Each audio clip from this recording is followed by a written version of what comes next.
la vitesse de la réaction. Est-ce qu'il s'agit d'une réaction qui est rapide ou bien une réaction qui est lente? Mais comment je peux juger qu'il s'agit d'une réaction rapide ou bien une réaction qui est lente? Donc il faut déterminer ce qu'on appelle la vitesse volumique d'une réaction chimique. Et la vitesse volumique d'une réaction chimique, Vt, est égal à 1 sur V d du x sur dt. Donc, c'est la vitesse. Donc, avec V, si la vitesse est exprimée en mol mètre cube mètre cube moins 3, c'est seconde moins 1. Donc, le volume, il est en mètre cube. X, il est en mol et T, il est en seconde. V est le volume de mélange. Et dx sur dt, la dérivée à l'instant t de la fonction xt. Donc, on trace la courbe, l'avancement x en fonction de t. Donc, vous avez une courbe. Donc, et cette courbe, ça correspond à la formation des produits. Parce que dans le sens inverse, vous avez une courbe qui est décroissante. C'est relatif au réactif qui diminue. Mais pour les produits, on a une augmentation jusqu'à atteindre l'équilibre, c'est-à-dire atteindre xf. Et ce xf est égal à xmax dans le cas où la réaction elle est totale. Donc, maintenant, la question qui se pose, comment je peux déterminer cette vitesse volumique? Donc, c'est-à-dire, il faut déterminer le coefficient directeur dx sur dt. Le coefficient dx sur dt est égal à delta x sur dt. Donc, est égal à xc moins x. Donc, à un instant donné, un instant t, donc xc moins xo sur tc. Donc, ce point-là, donc xc moins xo, et bien sûr, il faut mettre là la différence de temps, un instant t donné. Donc, on fait delta x sur delta t. Delta x sur delta t, ça permet de déterminer, c'est-à-dire la tangente alpha est égale à CO sur OA. Donc, CO sur CO, donc CO, donc CO, c'est la tangente, c'est l'angle opposé sur le côté opposé, sur le côté adjacent, sur OA. Et ça permet de déterminer le coefficient directeur. En divisant par la vitesse, vous allez trouver la vitesse volumique. Et donc, en fonction de cette valeur, on peut juger est-ce qu'il s'agit d'une réaction qui est lente ou bien il s'agit d'une réaction qui est rapide. Donc, il est possible d'exprimer la vitesse volumique de la réaction en fonction de la concentration. Donc, comme vous voyez ici, donc vous constatez que la concentration de réactifs, elle diminue et la concentration des produits, elle augmente. Le produit, elle augmente en fonction de temps. Donc, on a V est égal à 1 sur V dx sur dt et dx sur V, on sait bien que la concentration c'est x sur V, c'est-à-dire que V est égal à dx sur dt. Donc, on peut l'exprimer de deux façons, soit en fonction de la pression à partir de la relation de gaz parfait, soit par le volume. L'essentiel détermine le coefficient du directeur, divisé par le volume, et vous allez trouver la vitesse volumique. On va évoquer d'autres notions sur le temps de la demi-réaction. On appelle temps demi-réaction, Tn demi, la durée pendant laquelle l'avancement de la réaction arrive à la moitié de sa valeur finale. Sa valeur finale, c'est-à-dire xf. C'est le temps où on a la moitié, c'est-à-dire vous avez xf sur 2. Dans le cas où la réaction est totale, la valeur finale, l'avancement maximal, c'est xm. Donc, le temps de demi-réaction, c'est xm sur 2. Mais vous avez xm sur 2 si vous avez une réaction qui est totale. Le temps de demi-réaction permet de donner une idée approximative sur la durée que prend la réaction jusqu'à la fin. Donc, quel est l'objectif de connaître le temps de demi-réaction?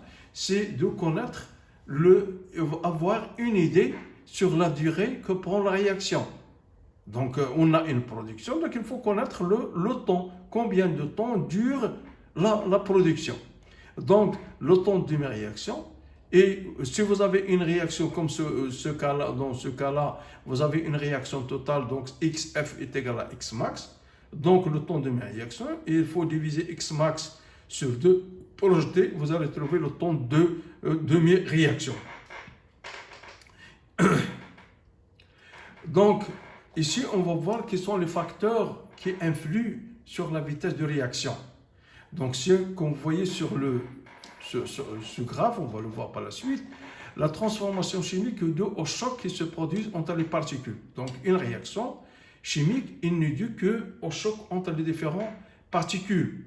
Le choc est efficace lorsque l'énergie cinétique des particules qui se heurtent est suffisamment pour casser les liaisons. Donc, il faut avoir des chocs. Et à partir du choc, il va se casser les liaisons pour qu'il y ait formation, le contact entre différents éléments et formation des produits. Maintenant, on va voir quels sont les facteurs qui influent sur la vitesse de réaction. Donc, on va voir les facteurs, ce sont la température.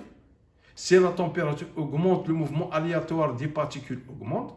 Ce qui conduit à une augmentation de la fréquence des chocs efficaces entre les particules par unité de temps et par unité de volume. Comme vous voyez ici, que dans cette courbe, si on trace la quantité de matière en fonction du temps, si la température augmente, ça veut dire que le temps de réaction diminue.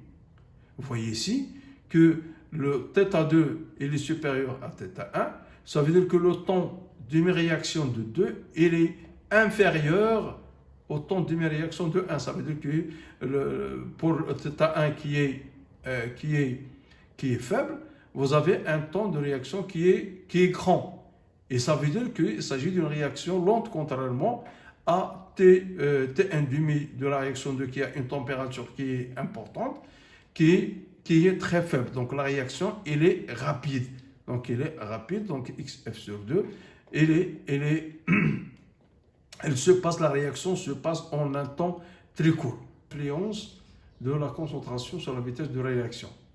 Donc, dans le cas de faible concentration entre A et P, que la solution est diluée, ça veut dire que la distance entre les réactifs A et P, elle est très loin. Ça veut dire que la probabilité de choc n'est pas très fréquente. Ça veut dire que vous avez une distance qui est importante. Ça veut dire que une diminution de la probabilité de choc entre les particules pour l'échange des parties. Contrairement au cas de forte concentration, donc les distances entre les réactifs A et B en unité et en volume, elle est très importante.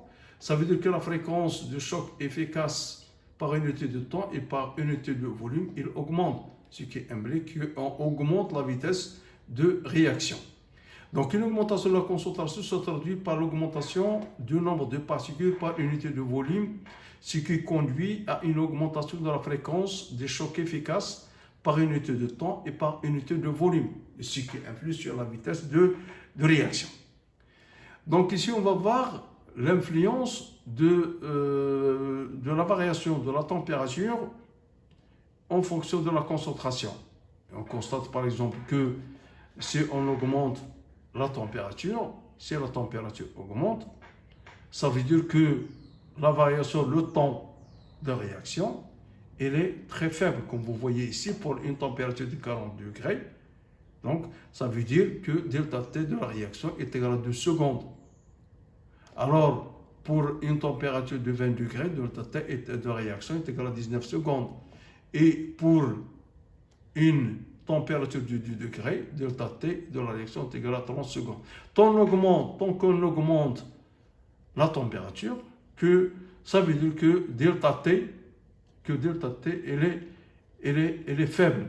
Et si delta T elle est faible, on a vu que la vitesse volumique est égale, ou bien la vitesse V est égale à d de la concentration de x sur dt, c'est-à-dire delta x sur delta t. Si delta t elle est faible, ça veut dire que la vitesse de la réaction elle est importante. Donc on peut noter que, comme vous voyez ici, donc la vitesse pour la température de 20 degrés et de 40 degrés, elle est importante que 20, elle est importante que 10. Donc, tant que la température augmente, la vitesse de réaction augmente. Et merci de votre attention.